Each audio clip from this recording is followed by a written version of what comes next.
Right now, someone just unlocked their phone for the 93rd time today. They didn't plan to.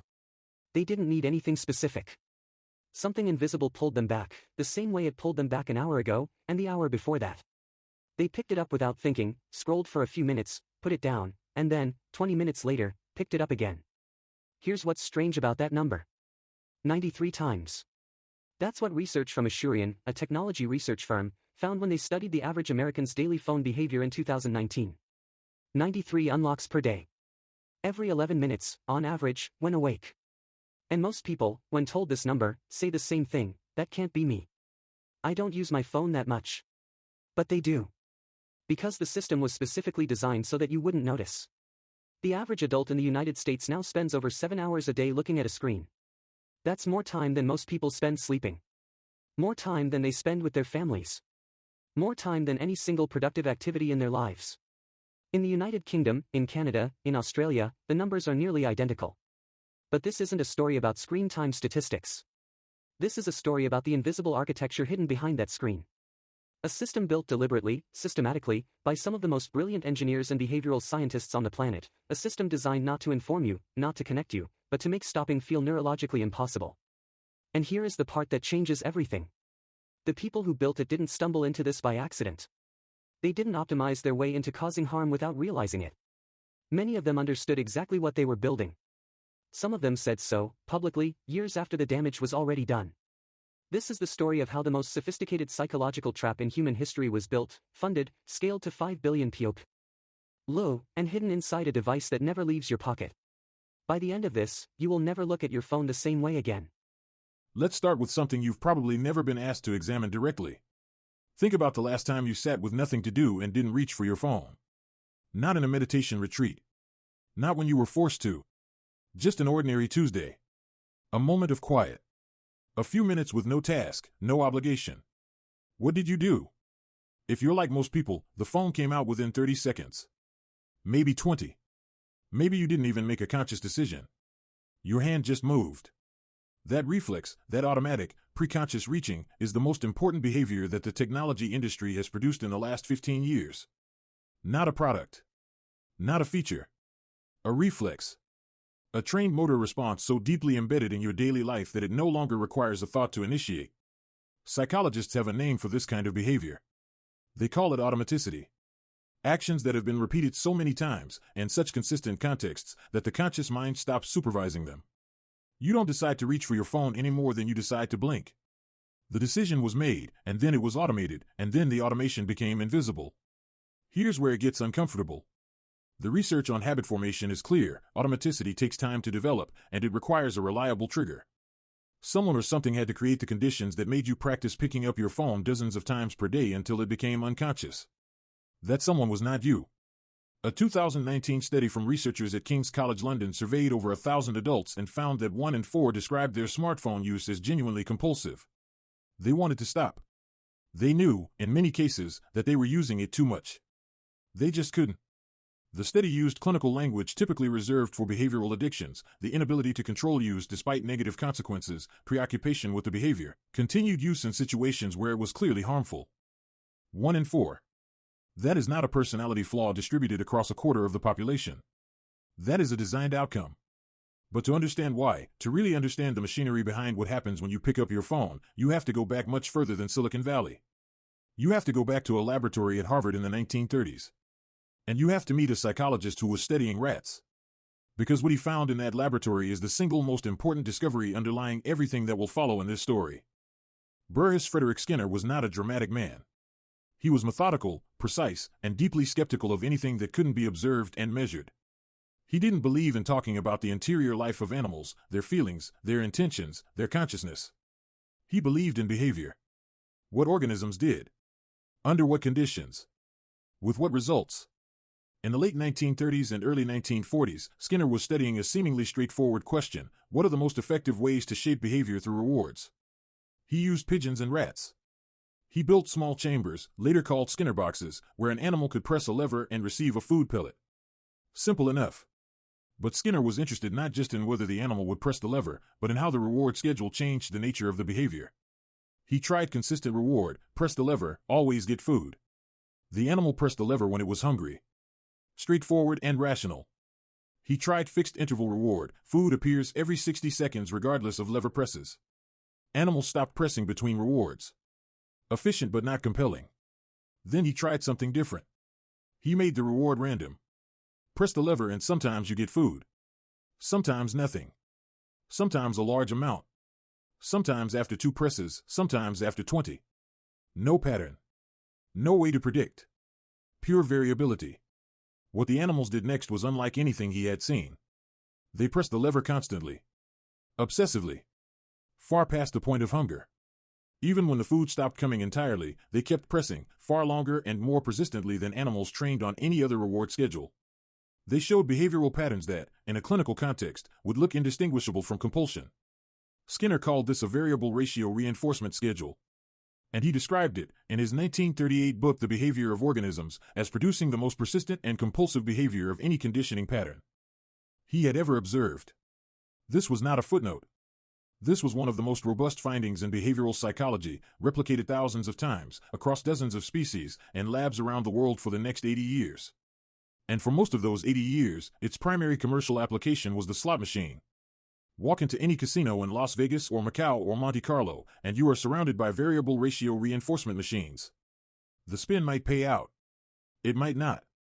There is no pattern you can detect. And that uncertainty, that persistent might, is engineered into every aspect of the machine's design. The sounds, the near misses, the flashing lights. All of it designed to sustain the pressing of the lever past any rational point. The gambling industry understood Skinner's discovery decades before Silicon Valley did. They built a multi-hundred-billion-dollar industry on it. And they knew, because it was studied extensively, that the variable ratio schedule was not just effective. It was dangerous. It was the mechanism behind gambling addiction in clinical populations. Now hold that thought.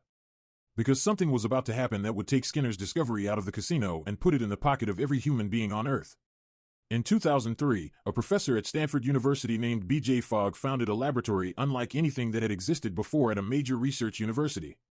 He called it the Persuasive Technology Lab. The name is important. Not useful technology. Not beneficial technology. Persuasive technology. Technology designed to change what people do and think and feel. Fogg was not a villain.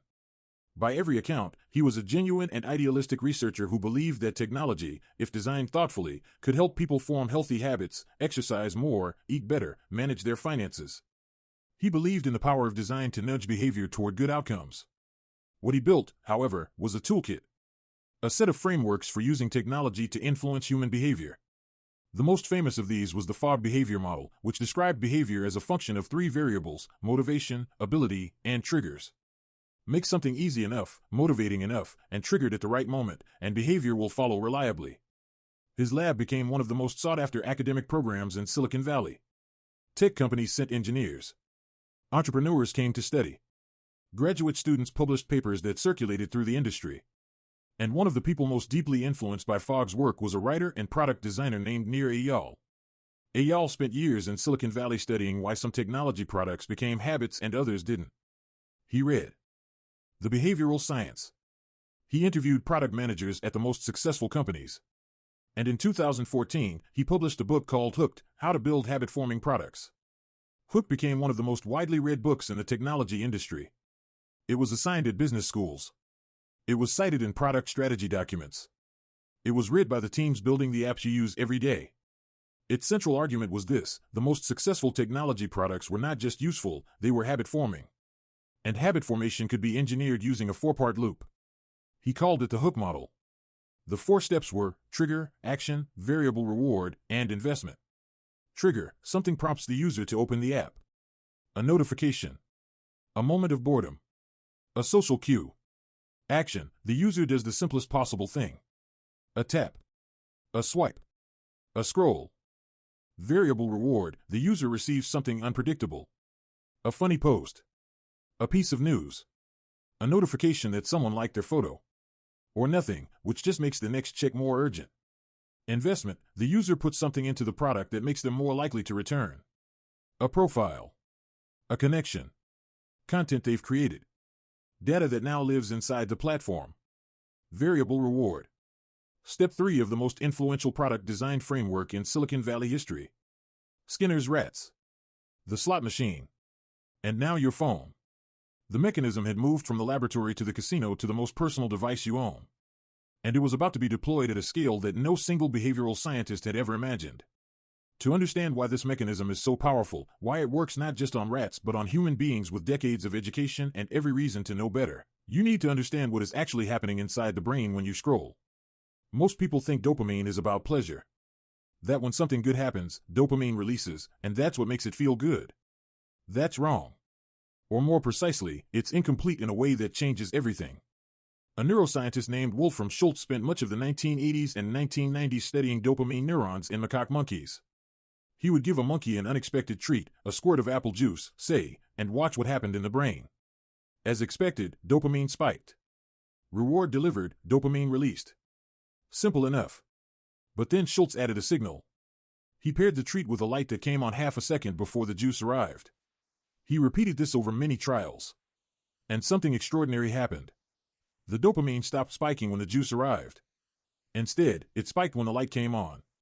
The brain had shifted its anticipation to the earliest reliable predictor of the reward. Not the reward itself, the signal that the reward was coming. Then Schultz did something even more revealing. He flashed the light but withheld the juice.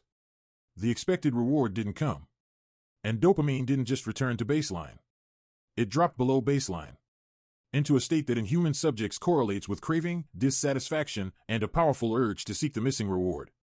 This finding, published in the journal Science in 1997, and now considered one of the most important discoveries in modern neuroscience, completely reframes what dopamine does. It is not the pleasure chemical.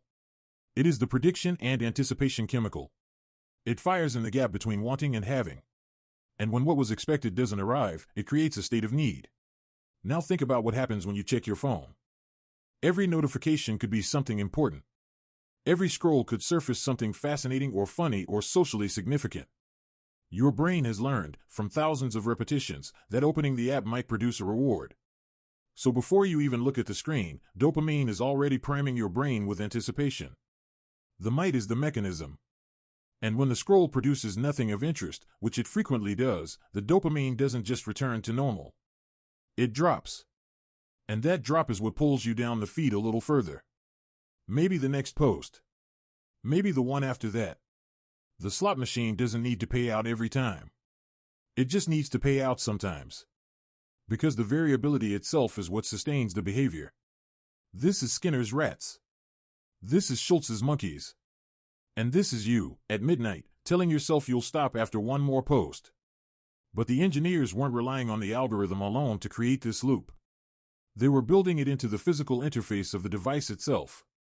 In 2009, a young engineer at a company called Tweety, which was later acquired by Twitter, was redesigning the app's interface.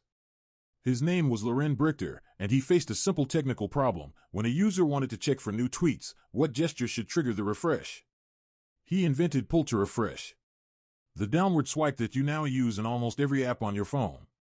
Pull down, release, wait for the content to load. Years later, in an interview with The Guardian, Brichter reflected on what he had designed. He said the gesture was addictive. He said he was not proud of it.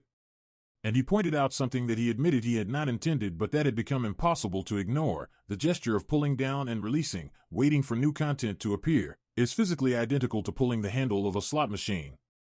The motion was not accidental in its psychological effect. The brief moment of uncertainty between the pull and T. Content loading activates the same anticipatory dopamine response as any other variable ratio event. Your hand has been trained to make the motion of a gambler. Now add the like button. In 2007, two product designers at Facebook, Justin Rosenstein and Leah Pearlman, were working on a project they called the Awesome Button. The concept was simple, a single click that let users quickly signal appreciation for something a friend had posted. It was meant to spread positivity, to make the platform feel warmer. After some internal debate, Facebook launched it in 2009 as the like button. The effect on users' psychology was not what Rosenstein and Pearlman had anticipated. Or more accurately, the effect was larger and more complicated than a gesture of warmth. Here's what the like button actually did. For the person consuming content, it added a social validation signal to every post, a running tally of approval that could be compared, ranked, and obsessed over. For the person posting, it turned every single thing they shared into a variable reward event. You post a photo. And then you wait. Did people respond? How many? Was it enough? Was it more than last time? Why did her photo get 200 likes and mine only got 40?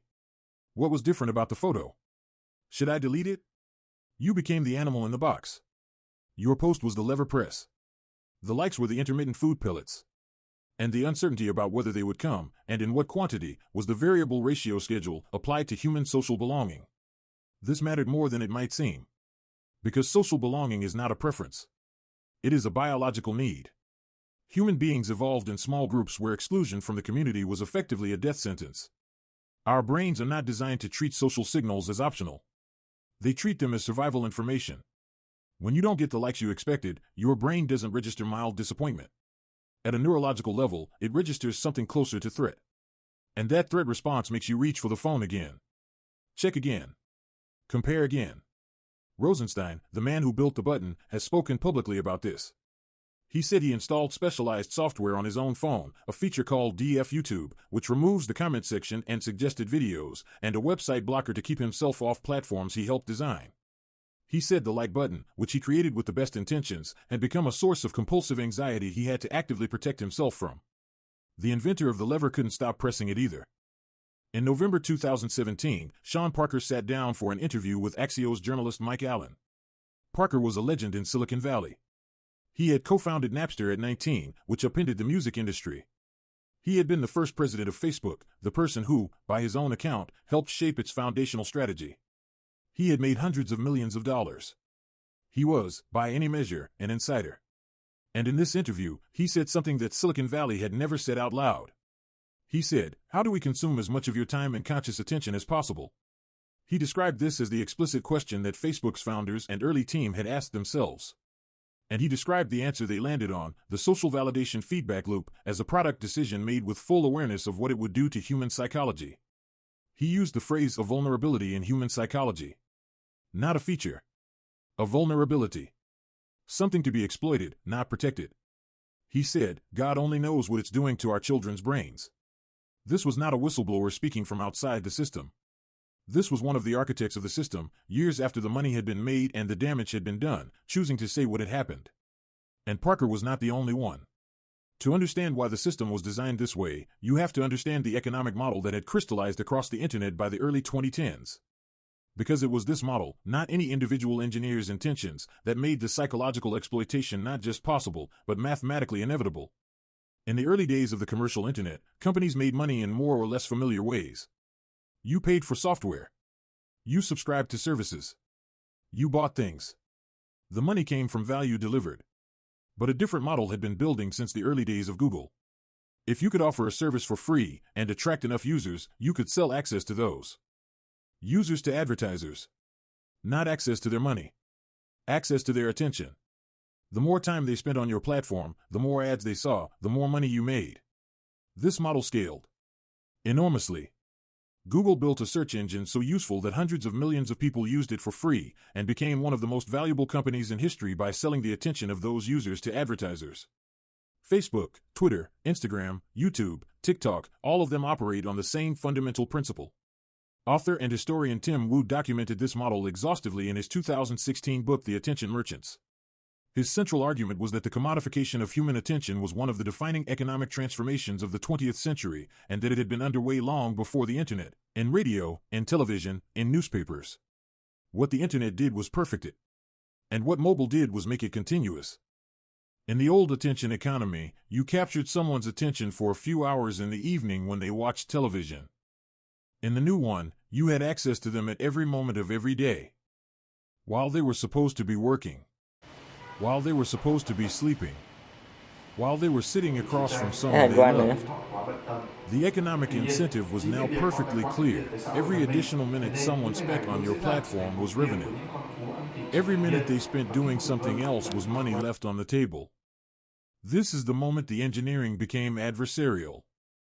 Not adversarial in the sense that companies wanted to hurt their users, but adversarial in the structural sense that the platform's financial interest and the user's well-being were now pointing in opposite directions. The platform needed you to use it more. Your mind and body needed rest, focus, sleep, and human connection. and the platform had been given a multi-billion-dollar incentive to make sure its needs won. In 2006, a young engineer named Ozzy Raskin was working at a company called Humanized, which was later acquired by Mozilla. He was thinking about interface design, how to make browsing the web feel more fluid and effortless. His solution was elegant. Instead of loading one page at a time and requiring the user to click to the next page, content would load automatically as the user scrolled. No interruptions. No decisions. Just a continuous, unbroken stream. He called it infinite scroll. He filed for the patent. The idea spread almost immediately. Twitter implemented it. Facebook implemented it. Instagram was built around it from day one. Today, virtually every content feed you encounter on the internet uses some version of infinite scroll. What Raskin had accidentally designed was the removal of every natural stopping point. Think about how you read a book. You finish a page, and there's a moment, however brief, where you turn to the next page. That pause is a decision point. ASMA. LL opportunity to ask, do I want to keep going? Most of the time you do. But sometimes you don't. Sometimes you close the book and go to sleep. With infinite scroll, that pause was eliminated. Content loaded before you even noticed you'd reached the end of the previous post. There was no pause. No decision point. Nothing to interrupt the flow. In a 2018 interview with Tristan Harris's organization, the Center for Humane Technology, Raskin estimated that infinite scroll wastes approximately 200,000 hours of collective human attention every single day. Across the entire internet. Every day. He invented it. He said, publicly, it's as if they took behavioral cocaine and sprinkled it all over your interface. And he said something else, which is perhaps more important, he never intended it to cause harm. He was solving an interface problem. He wasn't thinking about behavioral science or dopamine or variable reward schedules. He was just making browsing feel smoother. But good intentions and good outcomes are two different things when you're deploying technology at planetary scale. And the system had no feedback loop that would have told him, or anyone, to stop. The notification system completed the architecture. Your phone vibrates. Or chimes. Or lights up. And you look at it. You can't quite help it. Because the sound or the vibration might mean something important. It might be someone you care about. It might be something you need to know. This might is the mechanism. Notifications are not random in the colloquial sense, they're triggered by events. But they are psychologically unpredictable. You don't know, before you look, whether it's a message from your mother or a promotional email. Whether it's a news alert about something that matters or an app asking you to rate your experience. The uncertainty means that every single notification is a variable ratio trigger. Your brain, running the same reward prediction circuitry that kept Skinner's rats pressing levers, responds to the notification before you've even consciously registered it. Your attention is captured before you made a choice to give it. Companies understood this. Which is why they began optimizing their notification systems, A/B testing which phrasing generated the most opens, which timing produced the highest click rates, which types of social alerts were most impossible to ignore. Not to serve you better. To capture your attention more reliably. And then came the algorithm. In the spring of 2020, a whistleblower handed a package of internal documents to the Wall Street Journal. The documents came from inside Facebook. They were the product of years of internal research that Facebook had conducted on its own users, using its own data, to understand the effects of its platforms on mental health. Research that had never been made public. The journal published its findings in September 2021, in a series called The Facebook Files. What the documents revealed was not ambiguous. Facebook's own researchers had found, and studies going back to at least 2019, that Instagram was causing measurable harm to the mental health of a significant percentage of teenage girls. One internal slide read, "We make body image issues worse for 1 in 3 teen girls." Another finding showed that 32% of teenage girls who reported feeling bad about their bodies said that Instagram made them feel worse. The company knew. Executives saw these findings. Decisions were made. And in most cases, the decision was to continue. This was not a failure of knowledge. It was a failure of will. Or more precisely, it was the predictable outcome of a system in which the financial incentive to maximize engagement was stronger than the moral incentive to protect users. But to understand why the algorithm produces these outcomes systematically, not occasionally, not accidentally, but as a reliable and predictable result, you need to understand something about how recommendation systems actually work. When Facebook or YouTube or TikTok recommends content to you, the system is not asking, what would be good for this person? It is asking, what would keep this person watching? Those are not the same question. The answer to the second question, it turns out, involves a consistent set of content characteristics. Research from MIT's Sloan School of Management, published in the journal Science in 2018, analyzed the spread of true and false news stories on Twitter. They studied 126,000 stories shared by 3 million users over a period of 11 years. Their finding was stark. False news was 70% more likely to be retweeted than true news. It reached an audience 6 times larger. It spread 20 times faster. Why? Because false news was more novel, more surprising, more emotionally activating. It triggered stronger reactions, more outrage, more fear, more disbelief, and those strong reactions made people more likely to share. The algorithm didn't cause this, but the algorithm amplified it. Because the algorithm was optimized for engagement, and the most engaging content was the most emotionally activating content, and the most emotionally activating content tended to be the most false. This is the invisible architecture at work. No single engineer decided to spread misinformation. No executive gave that order. The system was optimized for engagement, and engagement, at scale, under real-world conditions, turned out to correlate with fear, outrage, and factual inaccuracy. Psychologist Leon Festinger first described social comparison theory in 1954. His basic observation was that human beings have a fundamental drive to evaluate themselves through comparison with others. When objective standards aren't available, when you can't measure your intelligence or attractiveness or success in absolute terms, you compare yourself to the people around you. In the environments Festinger was studying, this comparison was relatively bounded. You compared yourself to your actual neighbors, your actual coworkers, the people who actually existed in your physical community. The comparisons were imperfect but roughly calibrated to reality. Social media destroyed that calibration. Instagram, in particular, created an environment where you are permanently exposed to the curated highlight reels of thousands of people, not the people you actually know, but the people with the most followers, the best photographers, the most extraordinary lives. You see the best version of everyone else's existence, edited and filtered and optimized for maximum positive response. And your brain, running software evolved for small tribal communities, treats what it sees as an accurate sample of the world. As a fair basis for comparison.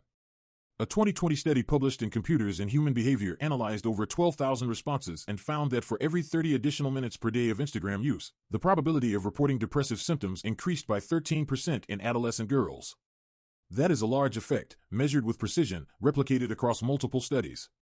A landmark study from the University of Pennsylvania published in 2018 ran one of the most carefully controlled led experiments in this field. They took 143 undergraduates and randomly assigned them to limit their social media use to 10 minutes per platform per day for 3 weeks, or to continue using social media normally. At the end of the study, participants in the limited group showed significantly lower levels of depression and loneliness. These weren't people who deleted their accounts. They weren't people who made dramatic lifestyle changes. They used their platforms for 10 minutes per day instead of an hour. The effect was measurable, consistent, replicated. Which means the inverse is also true. Normal social media use, the kind hundreds of millions of people engage in every day without thinking of it as a health behavior, produces measurably worse psychological outcomes than restricted use. And then there's what happens to the brain itself. Microsoft Canada published a study in 2015 that compared human attention span data from 2000 to 2013. They found that average sustained attention had fallen from 12 seconds to 8 seconds. 8 seconds. Less, they noted, than the 9-second attention span of a goldfish. This finding circulated enormously in the media, though subsequent researchers questioned both its methodology and its goldfish comparison.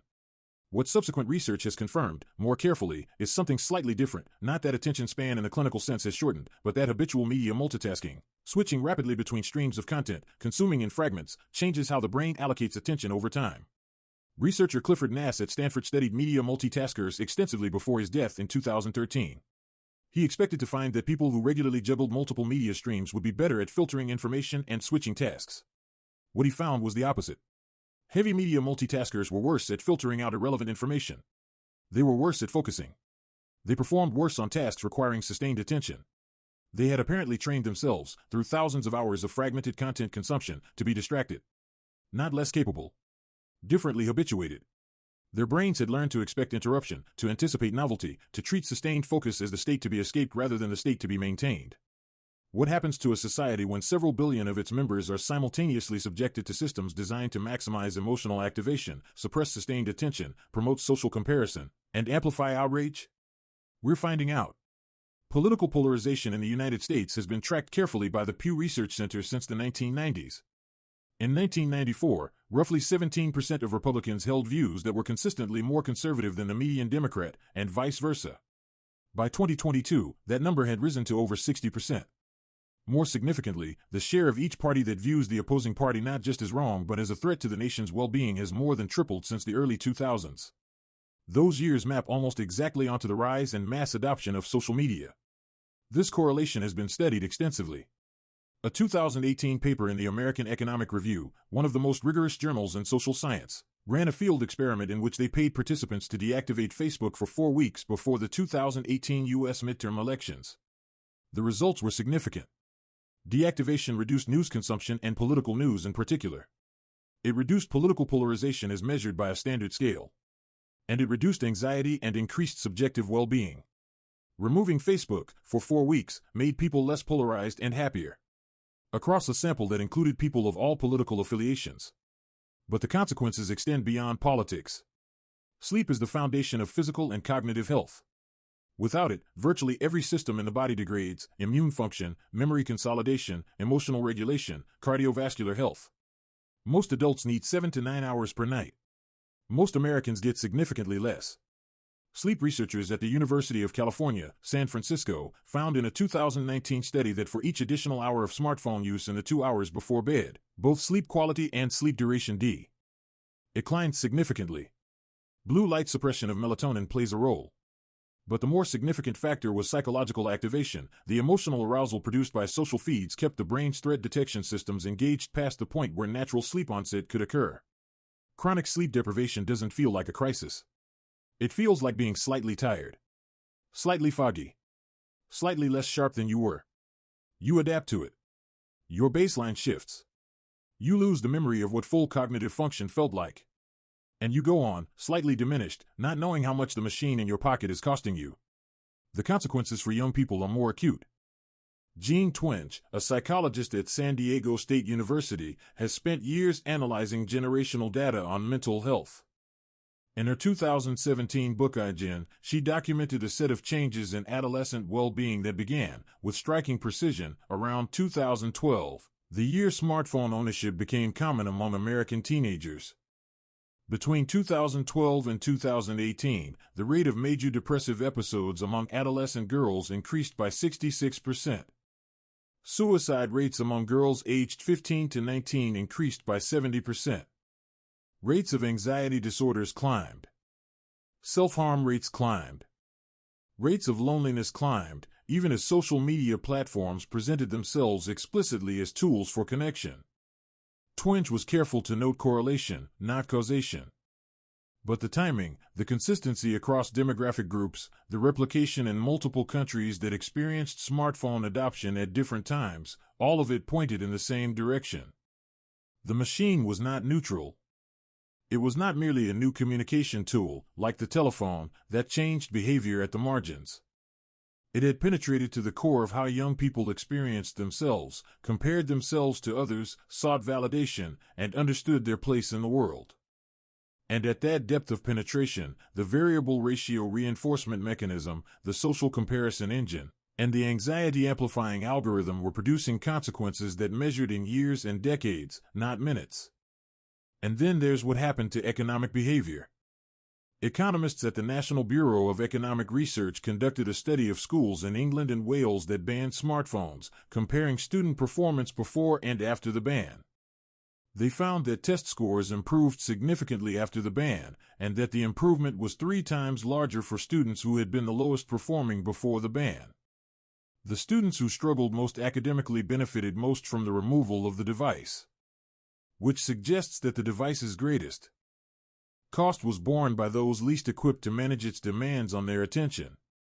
In the workplace, a study by University of California, Irvine, Professor Gloria Mark found that after an interruption, a phone notification, an email alert, It took an average of 23 minutes and 15 seconds for a worker to fully return to their task. 23 minutes. For a single notification. The productivity cost of a device that generates dozens of notifications per day is, extrapolated across a workforce of hundreds of millions of people, difficult to calculate precisely but safe to describe as catastrophic. Now step back. Let all of it sit together for a moment. Skinner's laboratory. Variable ratio reinforcement. The most persistent behavior-shaping mechanism ever discovered in behavioral science.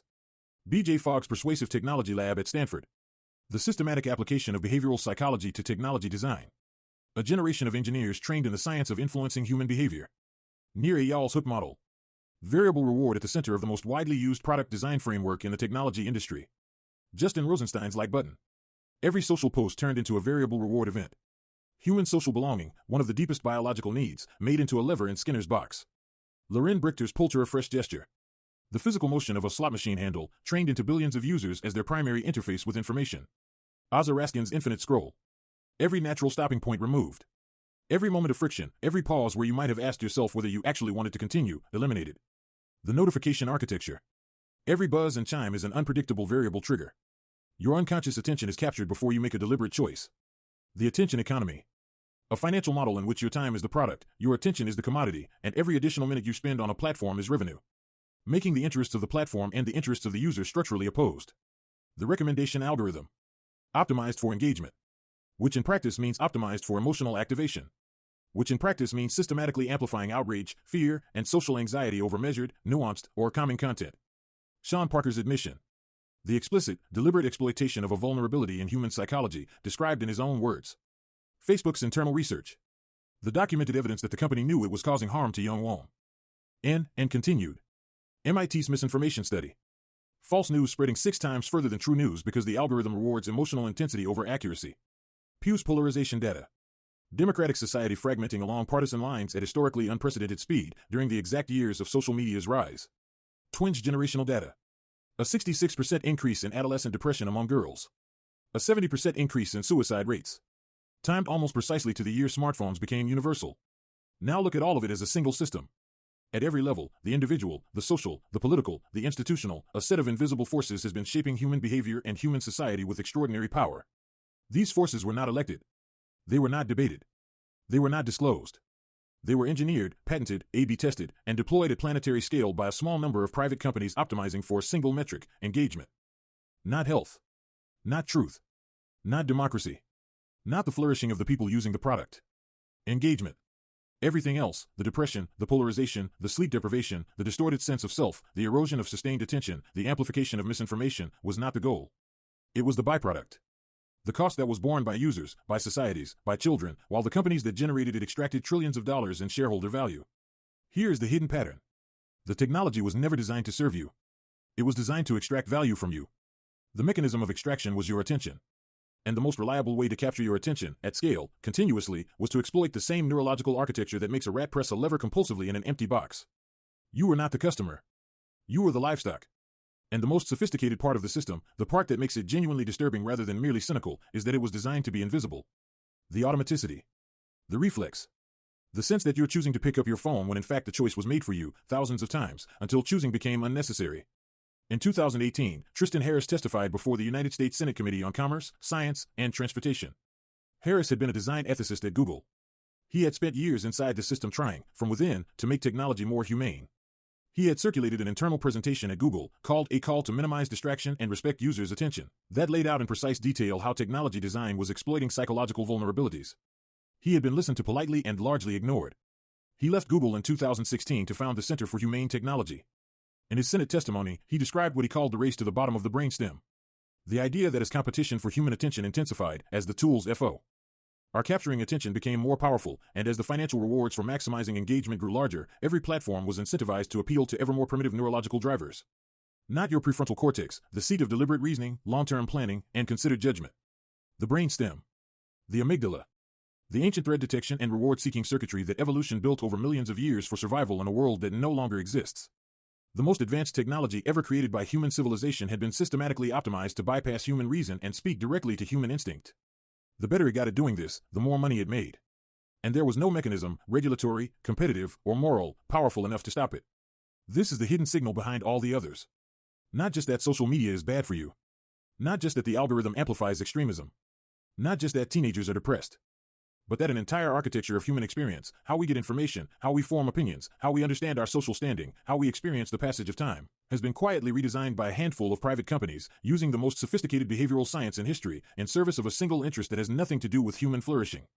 And most people who live inside this architecture have never been shown the blueprint. There are people who know this, and who have made their peace with it anyway. They figure, now that the system exists, there's no going back. The attention economy is the economy. The algorithm is the infrastructure. You can't opt out of a world that runs on this. And they're not entirely wrong. But there's a distinction worth drawing between being subject to a system and being unconscious of it. Because consciousness changes things. Not completely. Not immediately. But in ways that matter. When you understand that the pull-to-refresh gesture was designed to feel like a slot machine handle, you feel it differently when you do it. When you know that the like button was engineered to make you a lever presser waiting for unpredictable social validation, the anxiety you feel when a post underperforms has a different meaning. It's not a verdict on your worth.